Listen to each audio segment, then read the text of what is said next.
To take you live now to London, Boris Johnson today preparing to force Greater Manchester into a Tier 3 lockdown, despite what is being termed a furious rebellion from local leaders. At the same time, 9 million people in London are set to face tougher coronavirus restrictions, banning households mixing indoors, including in pubs, and I think that happens from 1 o'clock tomorrow morning.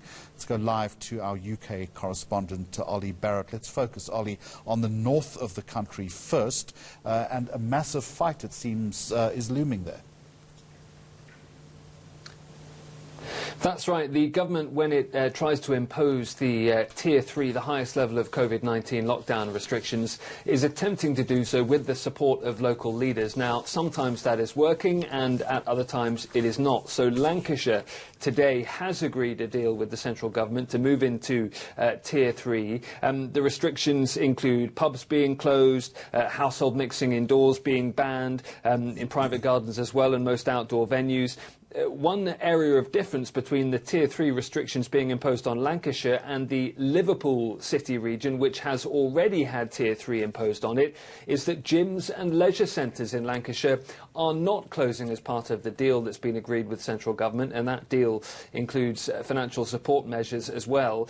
Manchester, the city, and its surrounding regions has not yet agreed a deal with central government and is saying it won't be held over a barrel by the government here in London. And Liverpool, very angry that it had Tier 3 restrictions imposed that now appear to be more stringent than those that have been agreed with Lancashire. So you can see a picture emerging here, Jeremy, of the north of England really feeling hard done by in terms of many regions and local leaders and some citizens as well, and wondering why parts of the north are being treated differently from others, some even holding out against those tougher restrictions being imposed. Slightly easier in London, where you sit this afternoon, but nonetheless it's going to be a difficult weekend for the authorities to enforce. Yeah, and the police are saying that they will be enforcing the new rules, but there are lots of questions about exactly how they're going to be able to do that. London, a city and the area around it of around 10 million people moving into the Tier 2 restrictions now. And what that means is a ban on social gatherings indoors. The rule of 6 essentially out the window now in terms of indoor locations, so families can't visit each other in their homes. They also can't go to the pub to meet each other. So if I were wanting to go to the pub this weekend, I'd have to go with my wife, and she might not accept that invitation. It doesn't seem that exciting to go to the pub with your spouse, perhaps. So again, lots of questions about how businesses here are going to cope, because pubs and bars and restaurants are saying, look, we're staying open, but many customers won't want to come. So we'd almost rather be closed and receiving higher levels of financial support. So all sorts of questions for central government about how this is going to work.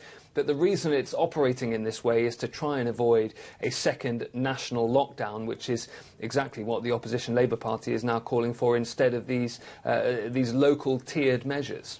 We look forward to Mrs. Barrett's response in the second hour of the programme. But on a more serious note, Ollie, growing concern that the next wave of corona is now upon the United Kingdom.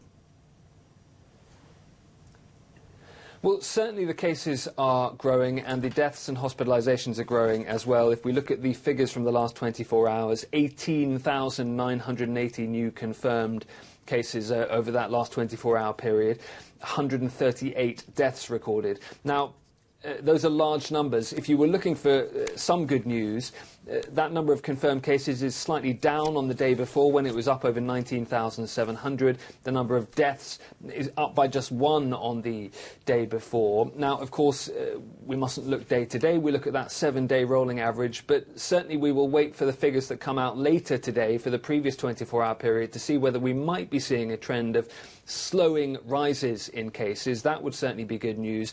But there are also many regions of the country where things are certainly not slowing down, where cases cases are rising very, very rapidly indeed. And that is why, coming back to the government's decision-making processes here, it is trying to impose restrictions on a region-by-region basis. There are many MPs who represent local regions in the UK now where they have very low rates of coronavirus, saying, look, why should we have really stringent lockdown measures imposed on us when there's hardly any coronavirus around, when there are those regions, cities of Manchester, London, regions of London as well, where things are moving in an altogether different direction and at a different speed. Ollie Barrett in London, thank you very much.